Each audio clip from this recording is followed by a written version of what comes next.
सोने के घड़े। विजयपुर नामक गांव में धर्म नाम का जमींदार रहता था। उनके पास राम और सोम नाम के दो काम वाले थे। इतने सालों से वे दोनों उन पर ही निर्भर होकर काम कर रहे थे, इसीलिए वह जमींदार उनकी कुछ मदद करने की सोच रहा था।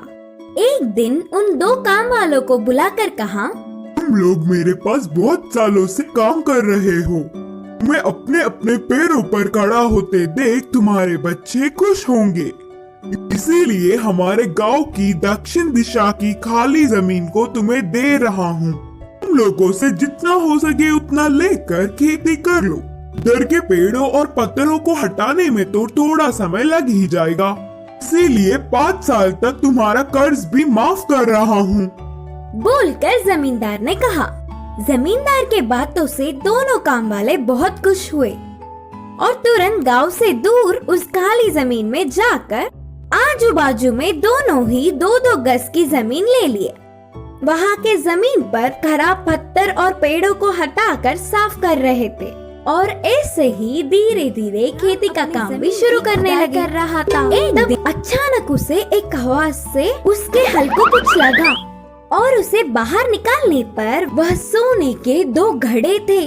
उनमें बहुत सारे सोने के जेवर भी थे।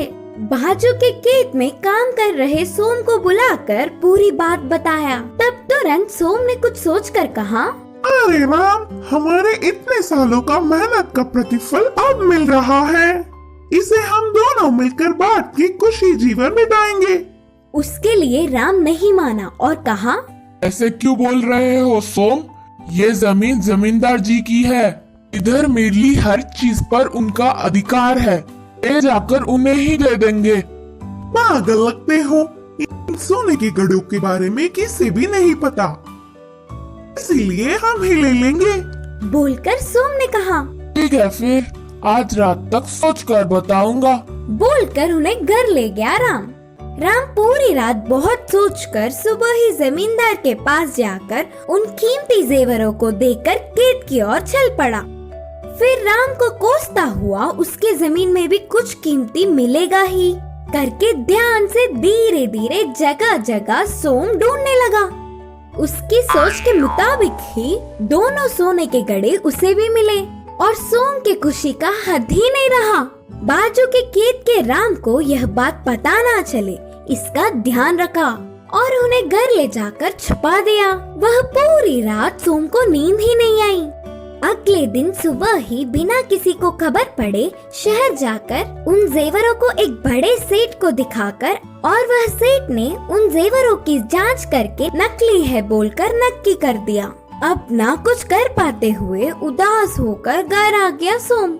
अगले दिन ही जमींदार ने अपने घर राम और सोम को बुलाया।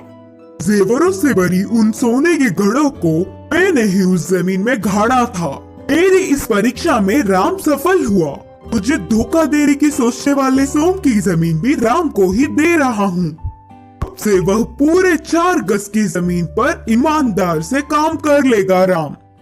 बोलकर जमींदार ने जमीन के कागजात राम को सौंपे। जमींदार को धोखा देने की सोचने पर सोम को अच्छी सबक मिली।